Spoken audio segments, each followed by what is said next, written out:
Halo semuanya, perkenalkan nama saya Pandey Komantio Gemi Satya dengan NIM 2215101049. Pada kesempatan kali ini saya akan membahas sebuah studi kasus dalam keamanan komputer yang telah diberikan oleh Pak Yota. Nah, studi kasusnya di sini adalah seorang pengguna menemukan bahwa laptop pribadinya berjalan lebih lambat dari biasanya dan sering muncul jendela pop-up yang mencurigakan. Setelah dilakukan pemeriksaan, ditemukan bahwa laptop tersebut terinfeksi oleh perangkat lunak berbahaya yang mencuri informasi pribadi penggunanya. Nah, jadi kita ketahui bahwa eh, pengguna tersebut telah terserang malware ya. Nah, jadi kita perlu mengetahui jenis-jenis malware dan juga bagaimana cara kerjanya. Nah, di sini yang pertama terdapat virus.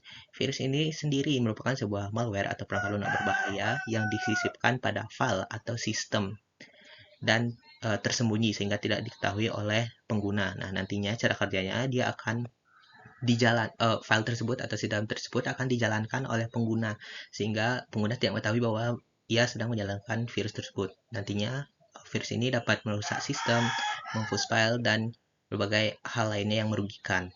Lalu ada worm. Worm ini sendiri merupakan malware yang dimana ia bekerja secara mandiri dan dapat menggandakan dirinya. Ia memanfaatkan celah keamanan jaringan untuk masuk ke dalam uh, perangkat pengguna ini. Nah, nantinya penyerang dapat memberikan malware tambahan lainnya seperti ransomware ataupun spyware.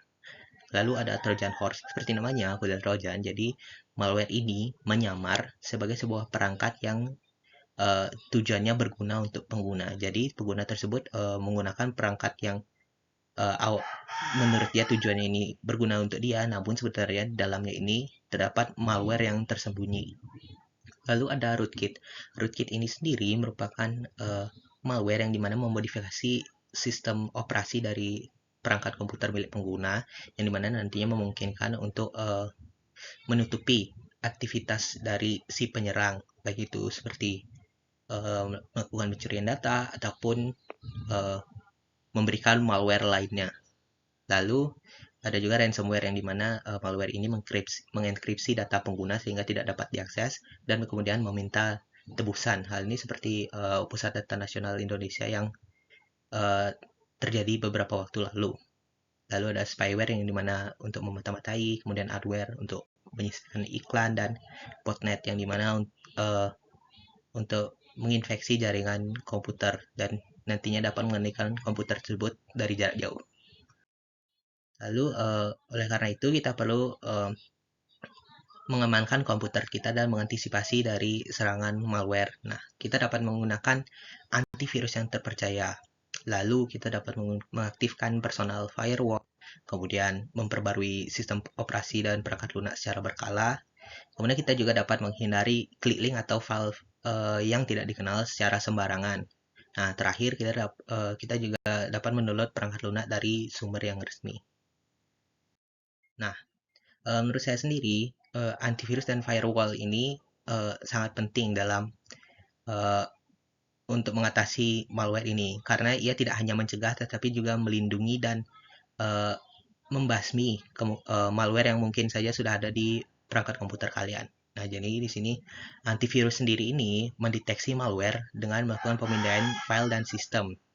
Nah, kemudian file sistem yang terdeteksi memiliki malware tersebut nantinya akan dikarantina dan dihapus filenya.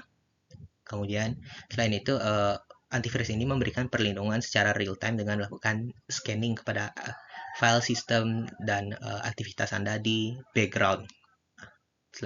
Oleh karena itu nantinya ia dapat memberikan pemberitahuan ancaman ketika misalnya memang ada yang terdeteksi mencurigakan atau merupakan malware gitu. Nah, kemudian terdapat firewall. Nah, firewall di sini yang pertama mengontrol akses lalu lintas jaringan.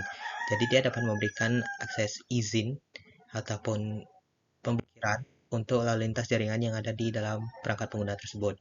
Kemudian ia dapat mencegah akses yang tidak sah. Jadi dia dapat mencegah akses-akses yang menurut dia mencurigakan. Kemudian firewall ini dapat memonitor aktivitas jaringan.